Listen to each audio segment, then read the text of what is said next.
Hello, good morning, good afternoon, and good evening to all of you who may be watching me live right now, or maybe participating virtually from all across the world.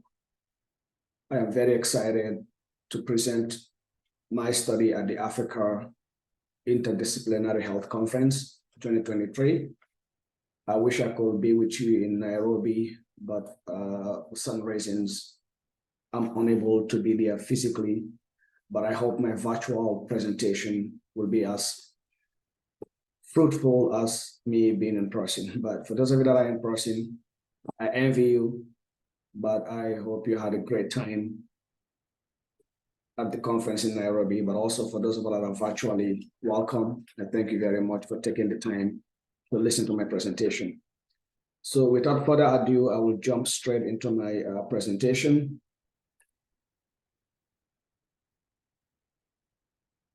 Because I am not sure how much of an introduction you may have received from the moderator or the facilitator of this session, I will just briefly introduce myself.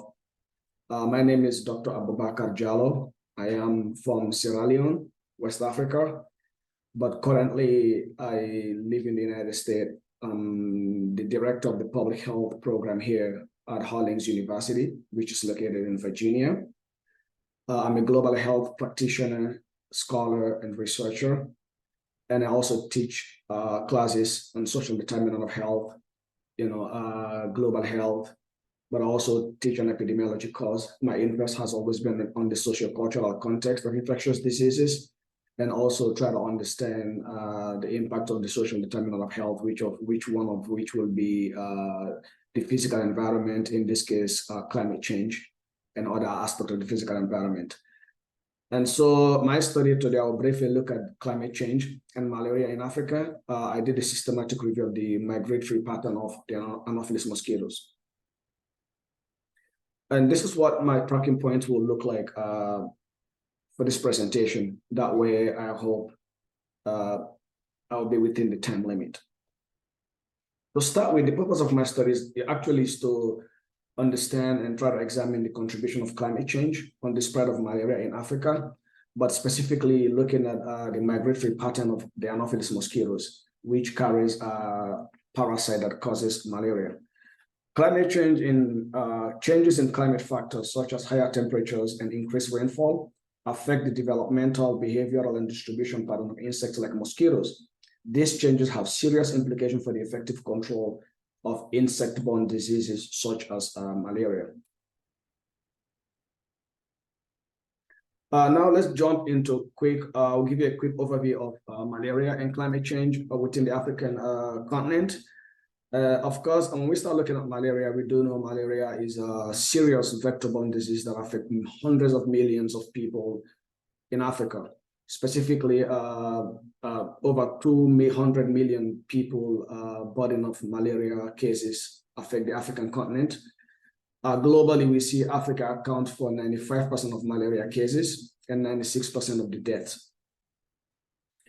And connecting this back to climate change, why is it important for us to look at climate change and try to understand its connection to malaria? Is because today our world is already 1.2 degrees Celsius warmer. So we are experiencing a much more warmer climate than we've seen, say, in the last century, and so of course, as a result of that, there's been a lot of transition on the way.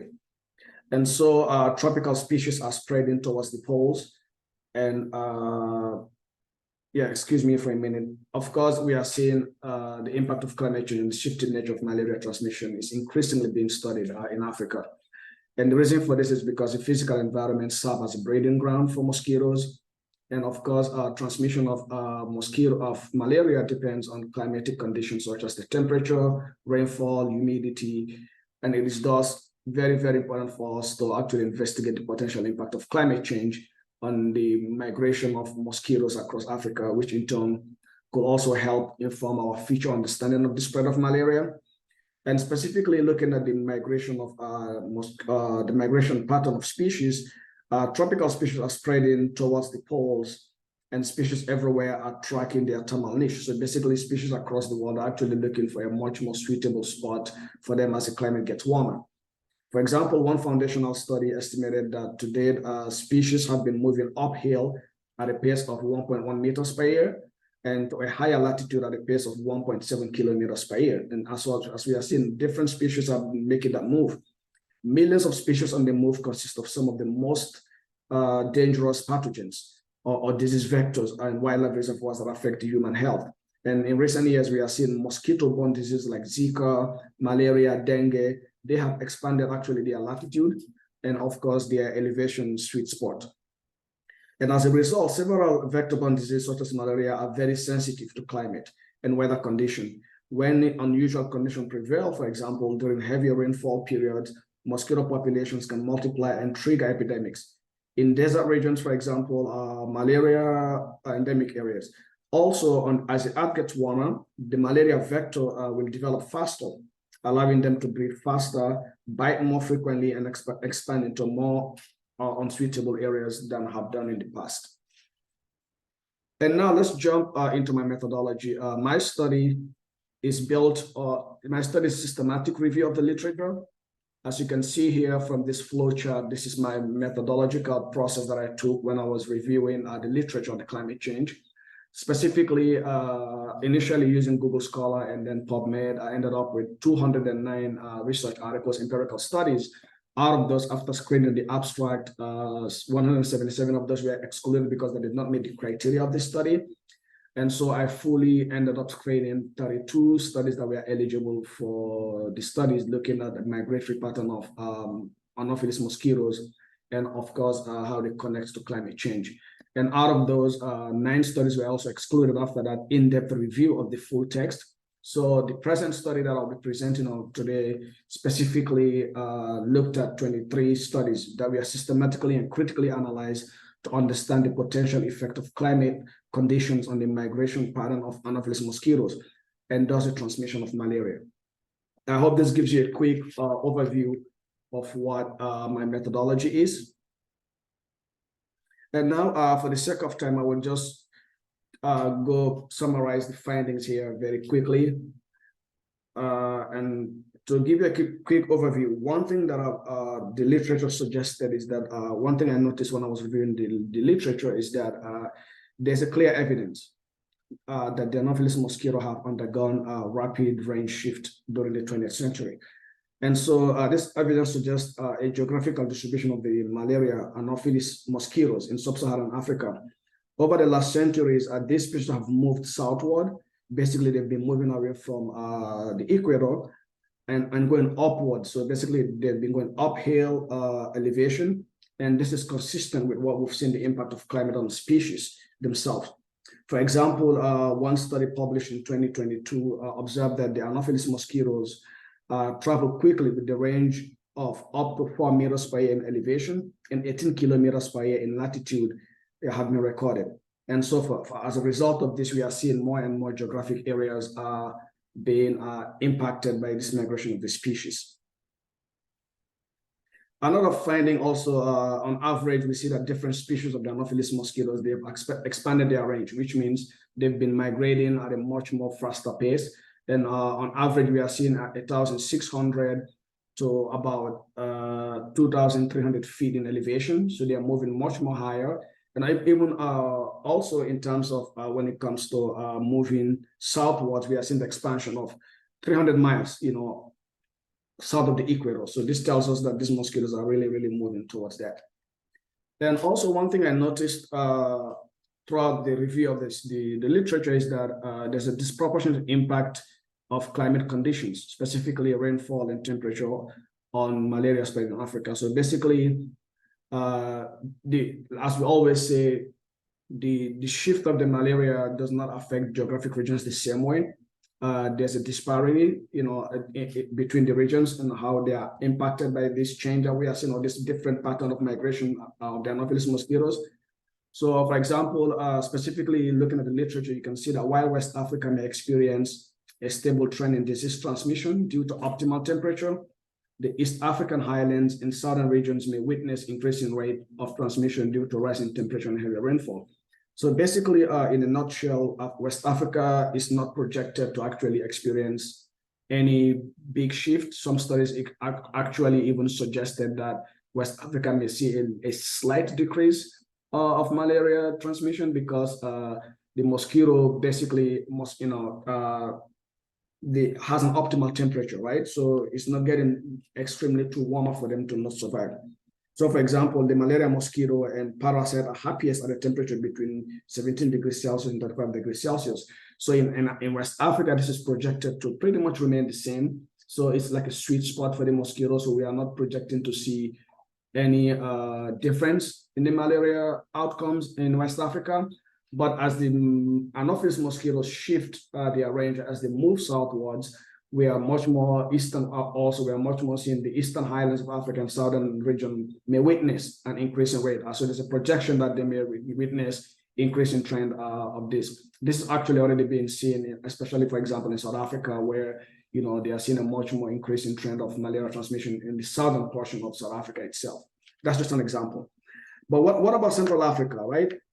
Studies have also shown that current climate is more suitable for endemic malaria transmission in Central Africa.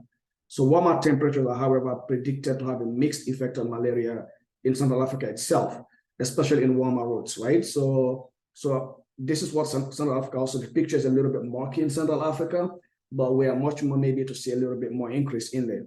The East African highlands may see a worsening outcome, and illness burden may also rise. This is also projections, right? So as we are seeing these mosquitoes, the Anopheles mosquitoes, as they are shifting their range, as they are moving more away from the equator, where Central Africa, East African highlands, and of course the southern region may see a little bit of a shift of increase. This is because we are seeing the mosquito Anopheles is moving into territories where it was not prevalent before. And this is one of the reasons that we are seeing this is happening. And now let's jump to the conclusion of my study. And so based on the studies that I've read and the systematic review of the literature, they all seem to suggest there's a projected increase in geographic distribution of malaria in Africa, largely because different species of Anopheles mosquitoes have expanded their range. Like I mentioned earlier, again, we are seeing the Anopheles mosquitoes are moving much more into higher elevations, into higher islands, but they're also moving away from the equator slightly, right? So we are seeing a much more projected increase in that. So as these mosquitoes move, and then of course, as they move upward and of course, latitudinally, we will see them appear in regions where maybe they were not existing before. And so as a result, we're projecting to see an increase in malaria transmission in some other regions.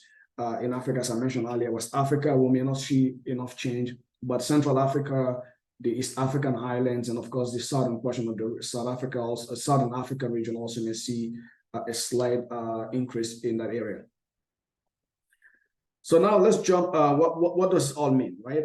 Even though this was a systematic study of this research, this basically means that, us understanding the impact of climate change on the migration of the Anopheles mosquitoes, hopefully will help us better understand and put into place control measures within the context of the shifting pattern of the disease from high endemic areas that are already known right now into new territories. Because as these mosquitoes move, upwards, and then of course they move away from the equator, we will see, potentially projection of malaria impacting areas where they've not been before. So as a result, it is incumbent upon us to try to understand some of these issues. And of course, as like in any studies, right? This is it's a growing body of studies that are coming out, and my systematic review only looked at 23 studies that have looked at this issue. But if some of you may have been following the climate change debate on infectious diseases or vector-borne diseases, especially malaria, we are seeing it's a controversial topic, right? So there's a much more research that needs to undergo, especially if we are trying to understand the potential or projected shift of malaria burden within the African continent from regions into different regions. We need to understand how this climate change is actually impacting not only the migration of the mosquitoes, the Anopheles mosquitoes, but also in terms of their suitability, their breeding ground, and also their effect and impact as a result. So as a result of that, more studies are needed to help us understand this issue within the African continent. And these are just some of the selected references that were part of my study. And that brings me to the end of my presentation. Thank you very much for the time and opportunity to listen to me. I hope my presentation was comprehensible. You understood what I talked about. If not, please feel free to reach out. And now I will open the floor for questions, and I look forward to answering your questions. Thank you very much, and enjoy the conference. If you are still at the conference, if this is your last presentation, thank you very much for taking the time to listen to me. Bye.